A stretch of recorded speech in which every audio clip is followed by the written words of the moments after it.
Another question from Spring 17, इसकी भी मैं एडजस्टमेंट डिस्कस कर देता हूँ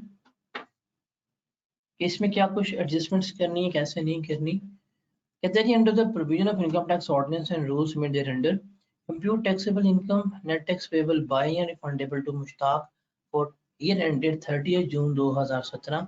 इसके लिए आपने सब कुछ करके बताना है। अब इसने यहाँ पे मिनिमम टैक्स के बारे में कुछ नहीं कहा, तो मिनिमम टैक्स अगर हुआ तो हम इसके ऊपर अप्लाई करेंगे। इधर ही Mushtaq is the sole proprietor of Mushtaq enterprises. Mushtaq साहब जो है मुश्ताक एंटरप्राइजेस का सोल प्रोप्राइटर है। Engage in the business of manufacturing of different products का बिजनेस जो है उसकी मैन्युफैक्चरिंग कर रहे हैं। प्रॉफिट एंड लॉस अकाउंट जो है उसने बताया जी उसका प्रॉफिट बिफोर टैक्स जो है 1.8 मिलियन है। इसका मतलब उसने तो हमें यहाँ पे टर्नओवर गिवन ही नहीं किया। अगर उसने हमें टर्नओवर गिवन नहीं किया और नीचे बताया भी नहीं है तो हम मिनिमम टैक्स की तरफ जा सकते नहीं है, हम मिनिमम टैक्सेशन की तरफ जा सकते ही नहीं है। इसलिए कहानी जो है वो आसान हो गई है। अगर टोटल सेल्स गिवन की जाती, अगर टोटल सेल्स गिवन होती तो फिर हम क्या कर रहे होते, फिर हम मिनिमम टैक्स की तरफ जा रहे होते।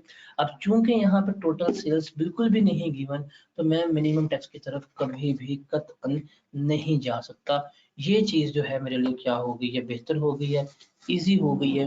तो मुझे अब पता है यार इसमें मिनिमम टैक्स का कंसेप्ट अप्लाई नहीं होना, अब मुझे उस पर्सपेक्टिव पे जाने की जरूरत ही नहीं है।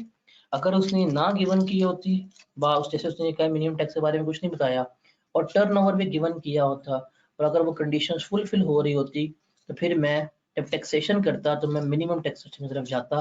लाजमी कैसे होनी है कैसे नहीं होनी मैं उसको लाजमन कंसिडर कर रहा था, बट नहीं, तो कहानी सिंपल है। अब उसने हमें गिवन कर दिया जी 1.8 मिलियन का प्रॉफिट है, इसमें हमने क्या करनी है, एडजस्टमेंट्स करनी है। कहते जी इसने क्या किया है, ME employees 5 salesman, 5 salesman employees किए हुए 22,000 पर मंथ उन्हें पे किया जा रहा है हर सेल्समैन को, और कैश में पे किया है तो 25,000 तक तो कैश में अमाउंट उनको अलाउ है। हम उन्हें तो 22,000 की पे कर रहे हैं, इसका मतलब ये तो कभी भी डिसअलाउ नहीं होगी, ये पॉइंट इग्नोर हो जाएगा बिकॉज 25,000 तक कैश की पेमेंट अलाउ है।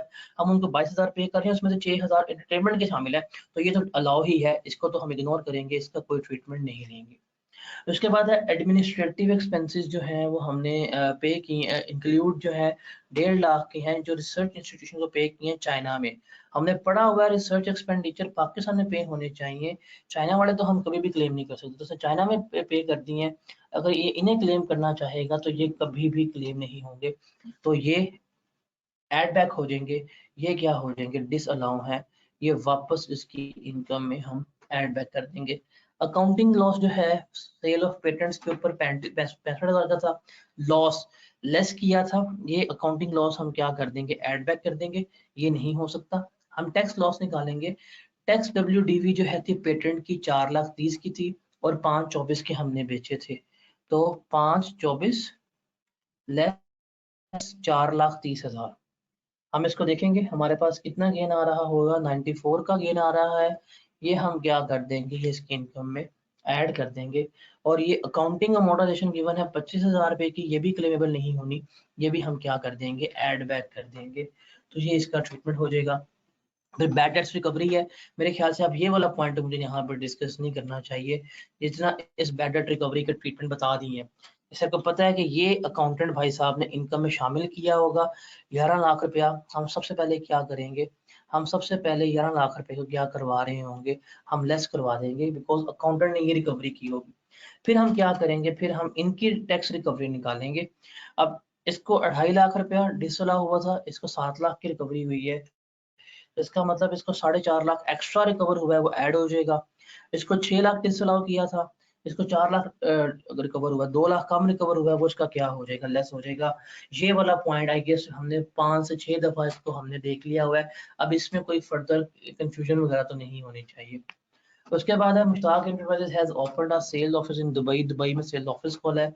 In respect furniture costing 8.5 lakh का WDV of 650 was shifted to Dubai. The WDV at the beginning of the year was 610. तो ये एसेट एक्सपोर्ट का केस है, एसेट एक्सपोर्ट का केस है, तो इसमें से हम क्या करेंगे, हम इसका गेन जो है वो कैलकुलेट कर लेंगे, जो डेप्रिसिएशन होगी वही क्या होगा, इसका गेन होगा 850 लेस 610 करेंगे हमारे पास गेन आ जाएगा, वो हम इसकी इनकम का पार्ट बना देंगे। अकाउंटिंग डिप्रिसिएशन 580 450 थी, ये डिसअलाउड है, एड बैक हो जाएगी। ये एसेट्स हैं फर्नीचर और यूज मशीनरी। फर्नीचर के ऊपर डेप्रिसिएशन चार्ज कर लेंगे। यूज मशीनरी जिसने जर्मनी से इंपोर्ट की है, इसके ऊपर पहले हम इनिशियल अलाउंस लेंगे, वो लेस करवाएंगे, फिर इसके ऊपर हम डेप्रिसिएशन भी कैलकुलेट करके वो भी लेस करवा रहे होंगे। टैक्स डेप्रिसिएशन पॉइंट नंबर 6 के अलावा, मतलब इसके अलावा जो डेप्रिसिएशन है वो 4,56,400 है, ये भी हम लेस करवा लेंगे। एडवांस टैक्स इसने 2 लाख का पे किया, ये टैक्स में एडजस्टमेंट हो जाएगी। इसके ब्रॉड फॉरवर्ड लॉसेस जो हैं वो 8,30,000 के हैं। टोटल इनकम निकालेंगे, जो इनकम आएगी उसमें से हम ये लॉस लेस करवा देंगे, और जो अनअब्सॉर्ब डेप्रिसिएशन होगी वो भी हम क्या करवा देंगे, लेस करवा देंगे। तो मेरे पास नेट इनकम फ्रॉम बिजनेस जो है वो आ जाएगी, कितनी बनती है कितनी नहीं बनती। इसके अलावा मुश्ताक ने 6,000 शेयर्स बेचे हैं 4,32,000 रुपए के, और उसने ये शेयर्स लिए थे ये कम मई को, जब उसके फादर की डेथ हो गई थी। फेयर मार्केट वैल्यू जो है थी वो 25 थी। तो हम इसका कैपिटल गेन निकालेंगे, और इनकम फ्रॉम कैपिटल गेन में इसको क्या कर लेंगे, शुमार कर लेंगे। So this was the question जो 16 नंबर का था। तो ये भी एक मुश्किल सवाल समझा जाता था, तो ये भी मैंने डिस्कस कर दिया। अब देखें, एडजस्टमेंट्स हैं, रूल्स आपको बताए हुए हैं, समरी शीट आपके सामने है, आपके पास दुनिया जहां के सारे न्यूमेरिकल हो जाते हैं। तो that was all about income from business numerical. अब एक आधा रह गया होगा, वो आप खुद देख लीजिएगा, बट आई गेस अब इनकम फ्रॉम बिजनेस के न्यूमेरिकल्स प्रॉब्लम किसी के लिए नहीं।